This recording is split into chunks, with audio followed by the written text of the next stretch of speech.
Desde Génesis hasta Apocalipsis, desde el Edén hasta la Nueva Jerusalén, encontramos en la Biblia principios de vida. Principios de vida, con Héctor Manso.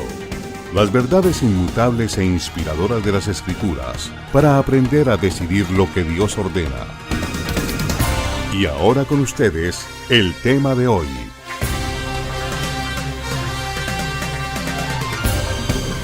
La presencia de Dios es tan misteriosa como su silencio.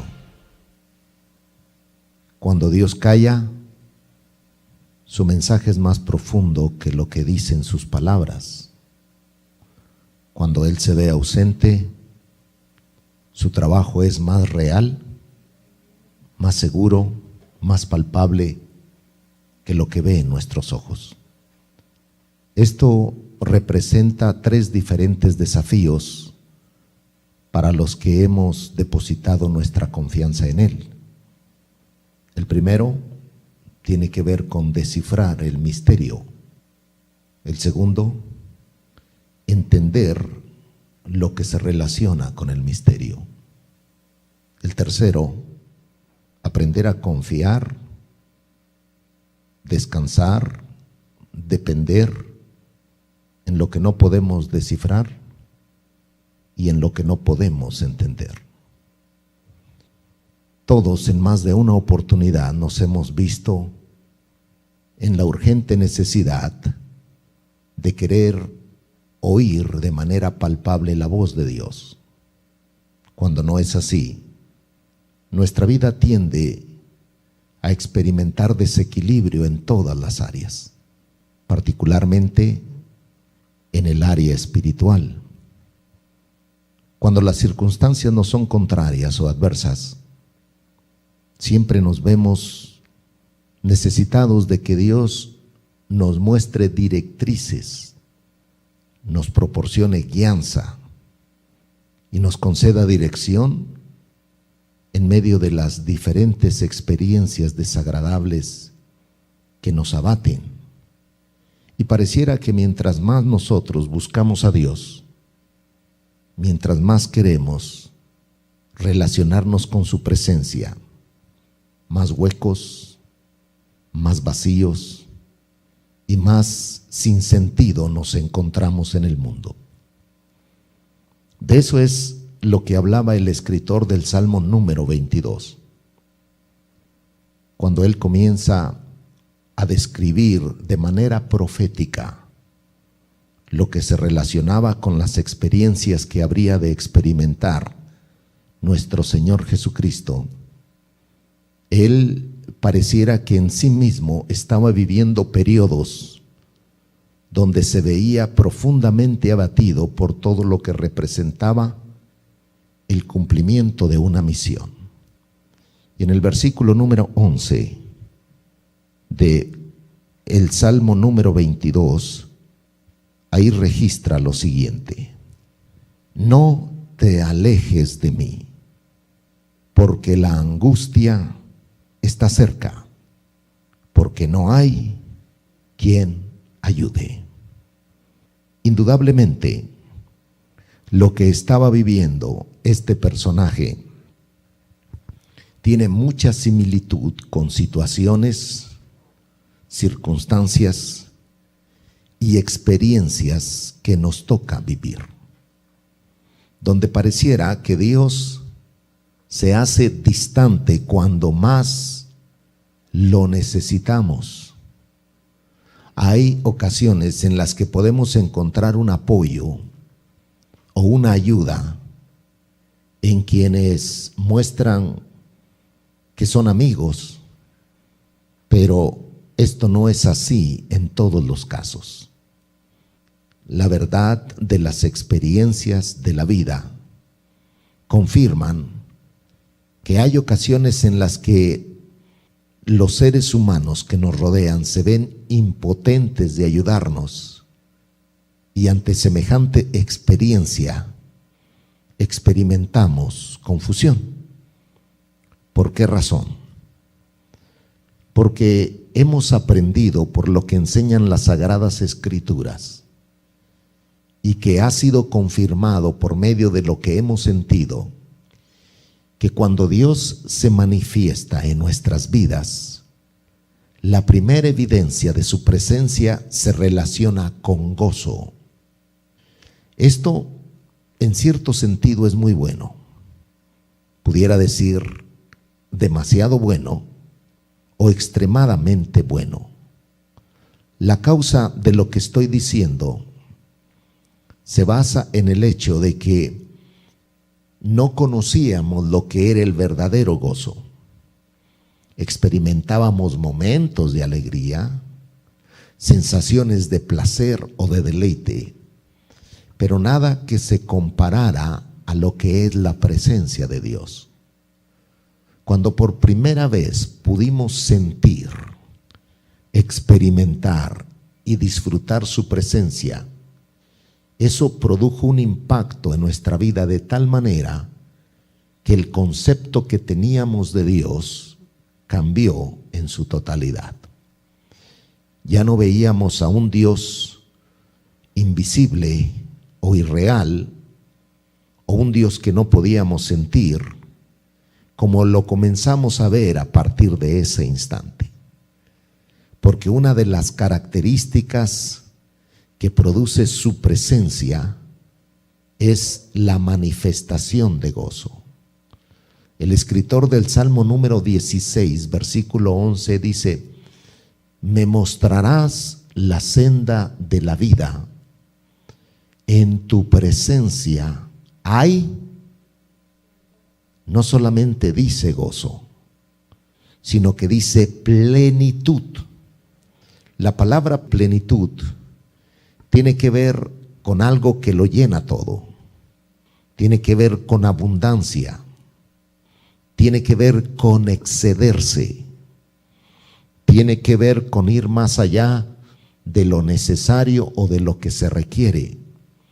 La palabra plenitud viene de la palabra pleno, que significa literalmente que llena, que sacia, que satisface. Y el escritor dice: en tu presencia hay plenitud de gozo. En ese sentido, es muy bueno experimentar en realidad lo que es la presencia de Dios. Pero a su vez, esto se constituye en algo que viene a ser contraproducente para nosotros. Porque por causa de lo que sentimos, de lo que pudimos experimentar cuando Él manifestó de su presencia en nuestras vidas, pensamos o nos habituamos a querer sentir continuamente la manifestación de su presencia. Y no siempre es así, porque hay ocasiones en las que las circunstancias que nos rodean y las experiencias que nos toca vivir nos hacen pensar, desarrollan otro tipo de sentir en nuestro interior, llegando a la conclusión de que Dios ya no está con nosotros o de que Dios ya nos abandonó. Y por eso es que usted ve muchos creyentes que viven una vida inestable. Ellos no logran estabilizarse en lo que creen y ni siquiera en su relación con Dios. La razón de esta conclusión a la que llegan es porque quieren todos los días sentir el gozo, el deleite que experimentaron cuando por primera vez lograron sentir la presencia de Dios. Y esto no puede ser posible. Dios, por causa de lo que Él es, por causa de lo que provoca en nuestras vidas, nos permite en cierta forma el que podamos sentir, palpar, contemplar, experimentar y disfrutar su presencia. Es como un medio que trae la evidencia de que Él es real, de que se hace presente en nuestra vida y que estaría con nosotros siempre, independientemente de las experiencias o situaciones que nos toca vivir. Por lo tanto, lo que es nuestro caminar con Dios o la vida cristiana consiste simple y sencillamente en una declaración: andar por fe, no por lo que vemos, no por lo que sentimos, ni siquiera por lo que momentáneamente experimentamos. Esto nos lleva a cometer gravísimos errores porque queremos vivir considerando solamente las emociones, los sentimientos, lo que ven nuestros ojos, y nos desconectamos de la realidad de aquello que Dios nos ha prometido. Vamos a considerar algunos pasajes bíblicos donde se hace evidente particularmente la presencia de Dios. El Salmo número 119, 58 registra lo siguiente. El escritor de este maravilloso salmo, que se constituye en el más largo capítulo de toda la Biblia, reconoce lo que es la presencia de Dios. Pudiéramos decir que uno de los errores más graves que cometemos los creyentes es el que tiene que ver con el hecho de malinterpretar la función, lo que produce y lo que es la presencia de Dios en la vida de las personas. Porque primeramente confundimos lo que es en sí Dios y lo que su presencia realiza en nuestras vidas, a tal punto que algunos ven la presencia de Dios como un estorbo. Y cuando Dios pensó en crearnos, lo hizo considerando la gran necesidad que nosotros teníamos de Dios. De hecho, Él de manera sabia, soberana, nos creó de tal forma que en nuestro interior se manifestara una especie de necesidad donde nada en este mundo pudiera saciarla o satisfacerla, solamente la presencia de Dios. ¿Con qué razón hizo esto? Para que de manera voluntaria y personal pudiéramos acercarnos a Él, reconocerlo en nuestro diario vivir, caminar de acuerdo a sus perfectos planes y propósitos para con nosotros, y lo más importante, haciendo de Él lo más necesario, elemental e importante en nuestra vida. Aquí es donde está la falla, porque queriendo vivir distanciados de Dios, algunos cometen el gravísimo error de querer saciarse por medio de lo que encuentran en este mundo. Puede llamarse placeres, deleites, diversión o entretenimiento. Y en ese proceder desenfrenado, más bien lo que experimentan es una sensación de hastío, insatisfacción y confusión. No logran encontrar significado y propósito a su existencia. No es para menos. Están desconectados de la verdadera fuente que le transmite vida. Por eso es que el escritor del Salmo número 119 hace esta declaración en la que se describe la necesidad que él tenía y que estaba consciente en su propia vida.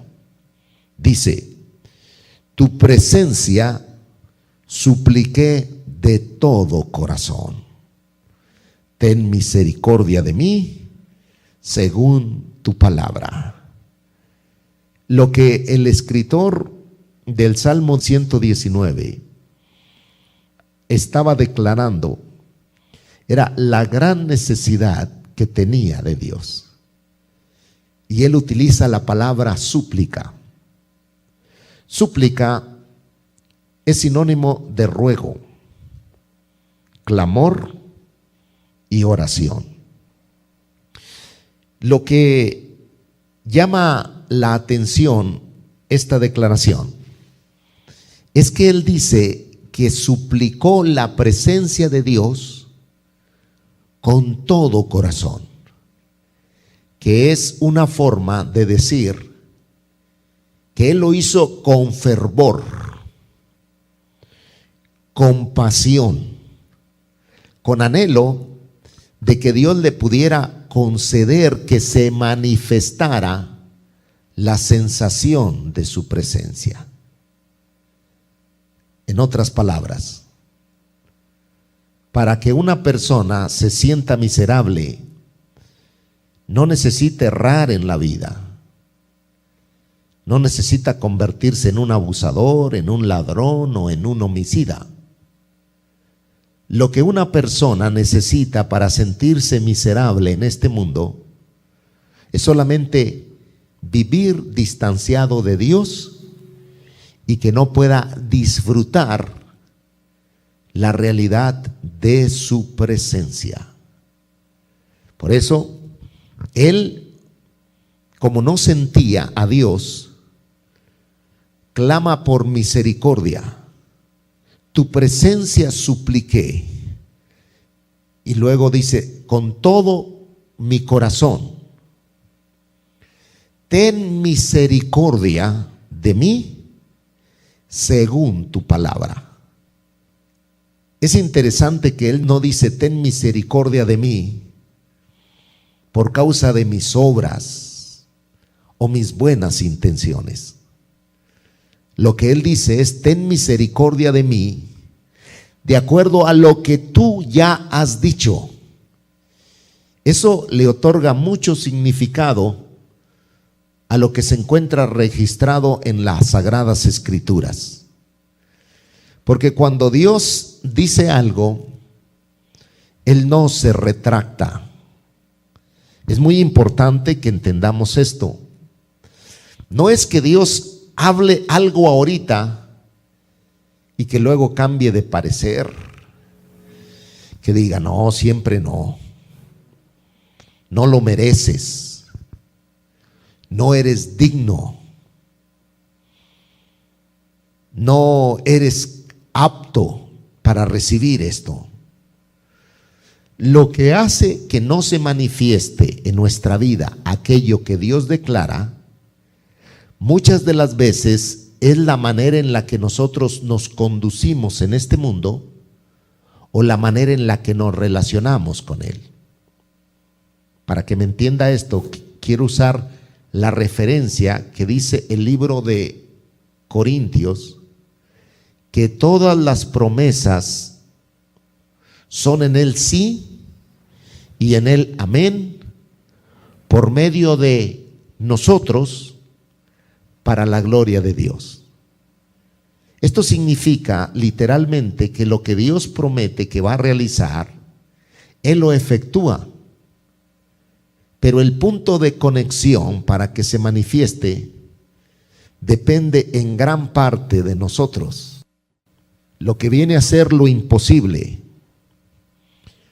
lo más complicado o difícil, Dios lo hace.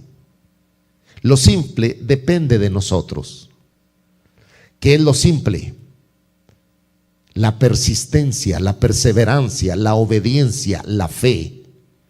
Todos estos son detalles simples que desafían verdaderamente lo que creemos o el conocimiento que tenemos de Dios para poder movernos de acuerdo a lo que Él determina hacer en nosotros en su determinado momento. Porque no es que Dios nos promete algo e inmediatamente ocurre. Hay casos en los que, por alguna razón que no todos podemos entender, Dios determina hacer algo en el mismo instante que nosotros se lo pedimos. Otras de las veces no. Él toma su tiempo. Y precisamente ante este tipo de circunstancias es donde uno en ocasiones se desespera.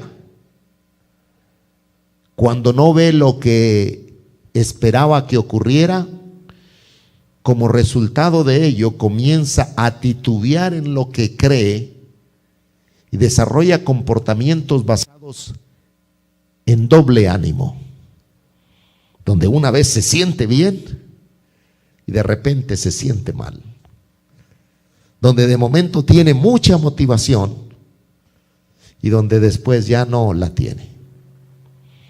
Un día se encuentra echando humo hasta por las orejas y otro día se encuentra como si estuviera viviendo en el Polo Norte, frío, helado, distante, indiferente. La presencia de Dios es más real de lo que nosotros sentimos. La misma no solo se manifiesta por medio del gozo, por medio de la algarabía. La presencia de Dios tiene muchas manifestaciones y no siempre está vinculada a nuestros sentidos o a nuestras emociones. Muy independientemente de que podamos sentirla o no, la presencia de Dios es real. Pero hay detalles que tienen que ver con nuestra vida y que hacen que la presencia de Dios no se manifieste como Dios quisiera.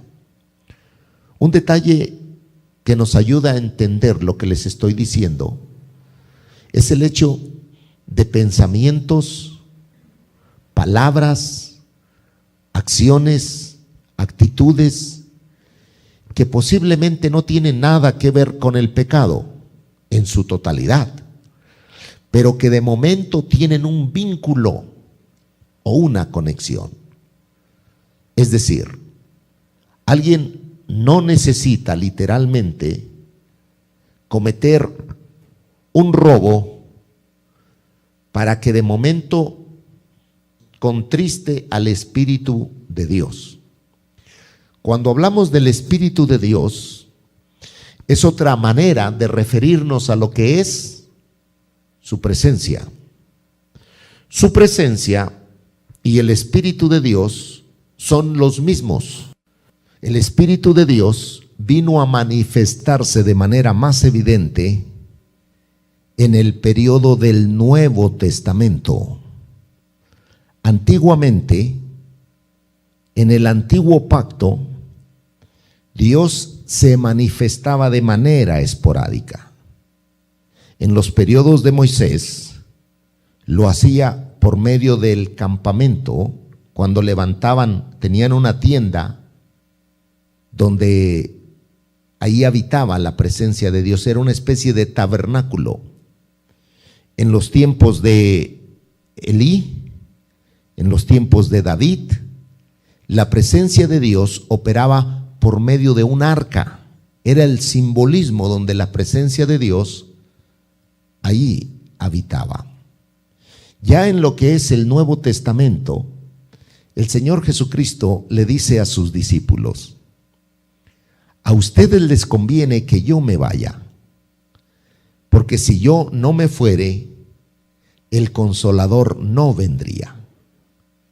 Pero yo me voy a ir y los voy a enviar, y estará en ustedes, y Él convencerá al mundo de pecado y de juicio.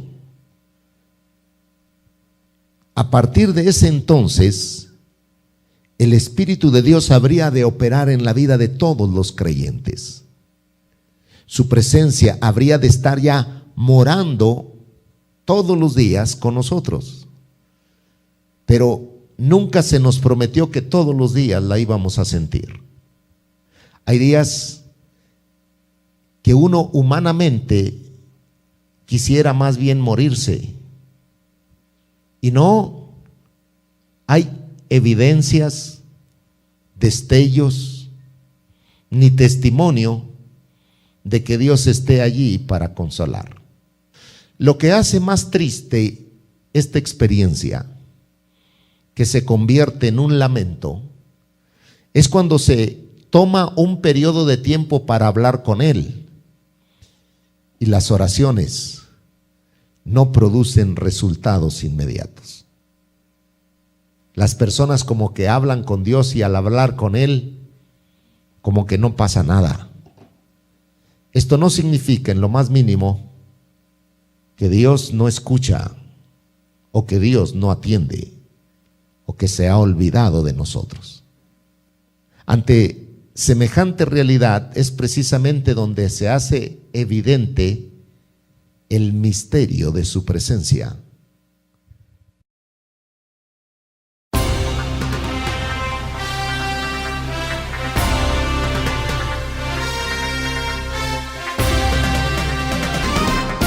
Existen muchos conceptos y filosofías sobre la vida, el hombre y la familia, pero solo hay una verdad revelada por Dios y registrada en su palabra. El pastor Héctor Manso le ha entregado Principios de Vida. Para cualquier información, diríjase a principiosdevida@ondasdevida.com. Visítenos en www.ondasdevida.com. Será hasta la próxima audición.